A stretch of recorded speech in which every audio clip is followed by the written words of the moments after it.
ନମସ୍କାର। ଆଜିର କାଳାଂଶକୁ ସମସ୍ତଙ୍କୁ ସ୍ୱାଗତ ତଥା ଅଭିନନ୍ଦନ।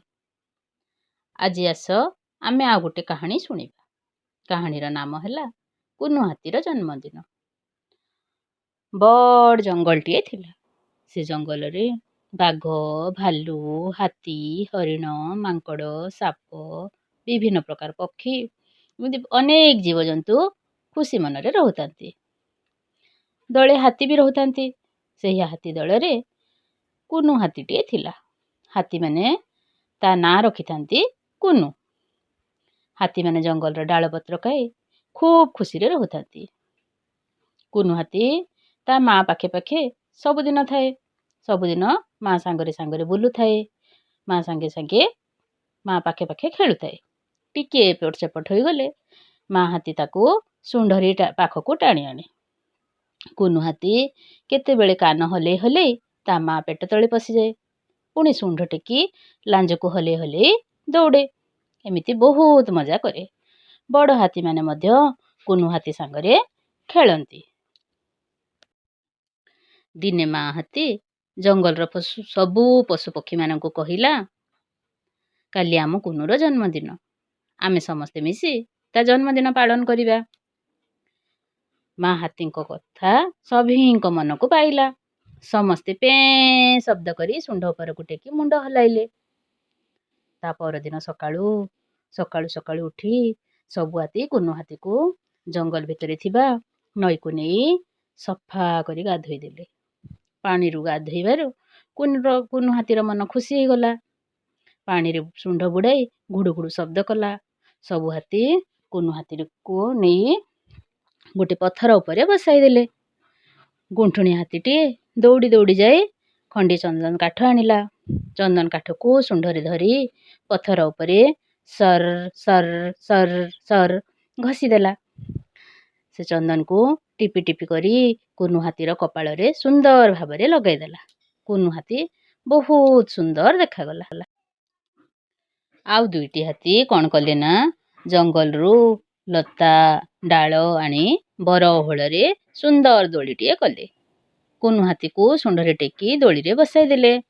ବଡ଼ ହାତୀଟି ଜଙ୍ଗଲ ଭିତରେ ଥିବା ପୋଖରୀକୁ ଗଲା। ପୋଖରୀରୁ ପଦ୍ମ ଫୁଲ ତୋଳି ଆଣିଲା। ସେହି ଫୁଲକୁ କୁନୁ ହାତୀର ଦୁଇ କାନରେ ଖୋସିଦେଲା। କୁନୁ ହାତୀର କାନରେ ସେଇ ପଦ୍ମ ଫୁଲ ସୁନ୍ଦର କାନ ଫୁଲ ପରି ଦେଖାଗଲା। ଆଉ ଗୋଟିଏ ହାତୀ ନସର ପସର ହୋଇ ଦୌଡ଼ି ଦୌଡ଼ି ଗଲା ଆଉ ଗୋଟିଏ ପାଚିଲା କଦଳୀ କାନ୍ଧି ନେଇ ଆସିଲା।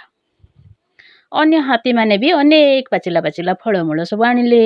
ସମସ୍ତେ ଏକାଠି ହୋଇ ଜଣକ ଶୁଣ୍ଢରେ ଆଉ ଜଣକ ଲାଞ୍ଜ, ଆଉ ଜଣକ ଶୁଣ୍ଢରେ ଆଉ ଜଣକ ଲାଞ୍ଜ, ଏମିତି ଧରାଧରି ହୋଇ ଗୋଲ ହୋଇ ଠିଆ ହେଲେ ଆଉ ଜନ୍ମଦିନ ଗୀତ ଗାଇଲେ।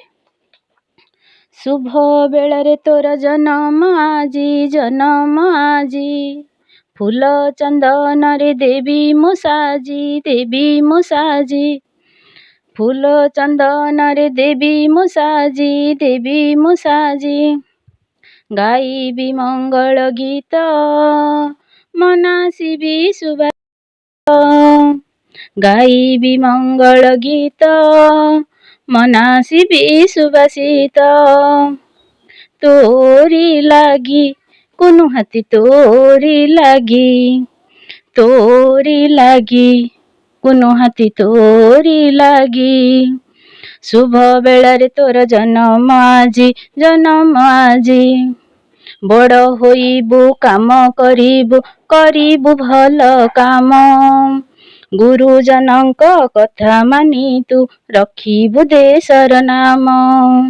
ରଖିବୁ ଦେଶର ନାମ, ନ ଡରି କେବେ ଚାଲିବୁ ଆଗେ ଜାତି ଧର୍ମ ଲାଗି, ନ ଡରି କେବେ ଚାଲିବୁ ଆଗେ ଜାତି ଧର୍ମ ଲାଗି, ଶୁଭ ବେଳାରେ ତୋର ଜନମ ଆଜି, ଶୁଭ ବେଳାରେ ତୋର ଜନମ ଆଜି, ସାଥୀ ମେଳରେ ଆପଣା ମଣି କରି ସଭିଙ୍କୁ ନିଜର, ପଶୁ ପକ୍ଷୀ କୀଟ ଗଛ ତରୁ ଲତା କାହାକୁ ନ ମଣି ପର,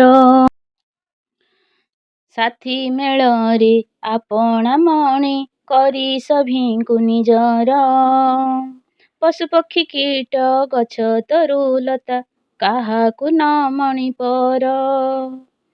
ତାଙ୍କରି ମୂଲ ଦେବାରେ ତୁଲ ସେ ଆମରି ଲାଗି। ଶୁଭ ବେଳାରେ ତୋ ଜନମ ଆଜି ଫୁଲ ଚନ୍ଦନରେ ଦେବି ମୁଁ ସାଜି। ଗାଇବି ମଙ୍ଗଳ ଗୀତ ମନାସିବି ସୁବାସିତ। ତୋରି ଲାଗି କୁନୁ ହାତୀ ତୋରି ଲାଗି। ତୋରି ଲାଗି କୁନୁ ହାତୀ ତୋରି ଲାଗି। ତ ଏହିପରି ଜନ୍ମଦିନ ଗୀତ ଗାଇ ଗାଇ ଗାଇ ଗାଇ ଜଙ୍ଗଲରେ ଥିବା ଶିବ ମନ୍ଦିରକୁ ଗଲେ। ମନ୍ଦିରରେ ମା ହାତୀ ଆଣ୍ଠୁମାଡ଼ି ମୁଣ୍ଡିଆ ମାରିଲା। ମା ହାତୀକୁ ଦେଖି କୁନୁ ହାତୀ ମୁଣ୍ଡିଆ ମାରିଲା। ମନ୍ଦିରରେ ଥିବା ବଡ଼ ଘଣ୍ଟିକୁ ବଡ଼ ହାତୀ ଠନ୍ ଠନ୍ ଠନ୍ ଠନ୍ କରି ବଜାଇ ଦେଲା।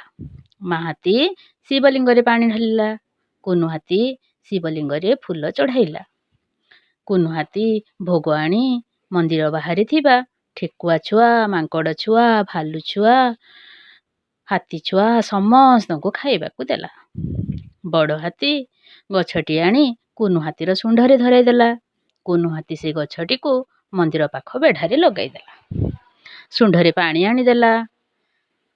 ତାପରେ ସମସ୍ତ ଗୁରୁଜନମାନଙ୍କୁ ମୁଣ୍ଡିଆ ମାରିଲା। ତାପରେ ମନ ଖୁସିରେ ସମସ୍ତେ ସବୁ ପାଚିଲା ପାଚିଲା ଫଳ ଖାଇ ଜଙ୍ଗଲକୁ ଫେରିଗଲେ। ମା'ମାନଙ୍କୁ ଅନୁରୋଧ, ଏହିପରି ଆମ ବହିରେ ଥିବା ଫଟୋ ଦେଖାଇ ଦେଖାଇ ଶିଶୁଙ୍କୁ ଏହି କାହାଣୀ କହିବା। କାହାଣୀ ଶୁଣିବା ଦ୍ୱାରା ଶିଶୁ ମନ ଦେଇ ଶୁଣିବ, ତେଣୁ ତାର ଶ୍ରବଣ ଶକ୍ତିର ବିକାଶ ହେବ। ଆଉ ଧୀରେ ଧୀରେ ଧୀରେ ଧୀରେ ସେ କହିବାକୁ ଲାଗିବ। ତ ତେଣୁ ତାର କଥନ ଦକ୍ଷତାର ବିକାଶ ହେବ। ଆଉ ମନେ ପକାଇ ପକାଇ କହିବାରୁ ତାର ଶିଶୁର ଶ୍ରବଣ ଶକ୍ତିର ବିକାଶ ହେବ। ଶିଶୁ କଳ୍ପନା କରି କରି କହିବା ସହିତ ସେ ଏହାଦ୍ୱାରା ଅନେକ ଉପକାର ମଧ୍ୟ ପାଇଥାଏ। ସେ ଆମ ପରିବେଶ, ଗଛଲତା, ଜୀବଜନ୍ତୁ ଏମିତି ବିଭିନ୍ନ ବିଷୟରେ ଜାଣିପାରେ। ଶିଶୁ ଭାଇ ଭଉଣୀ ସୁନ୍ଦର, ସ୍ପଷ୍ଟ, ଶୁଦ୍ଧ ଉଚ୍ଚାରଣ କରି କହିବା ଦ୍ୱାରା ତାଙ୍କର ଭାଷାର ବିକାଶ ମଧ୍ୟ ହୋଇଥାଏ। ତେଣୁ ଶିଶୁମାନଙ୍କୁ ନିଶ୍ଚିତ ଆମେ ନୂଆ ନୂଆ ଧରଣର ବିଭିନ୍ନ କାହାଣୀ ଶୁଣାଇବା ଆବଶ୍ୟକ। ରହୁଛି ଆଜି ପାଇଁ ଏତିକି। ନମସ୍କାର।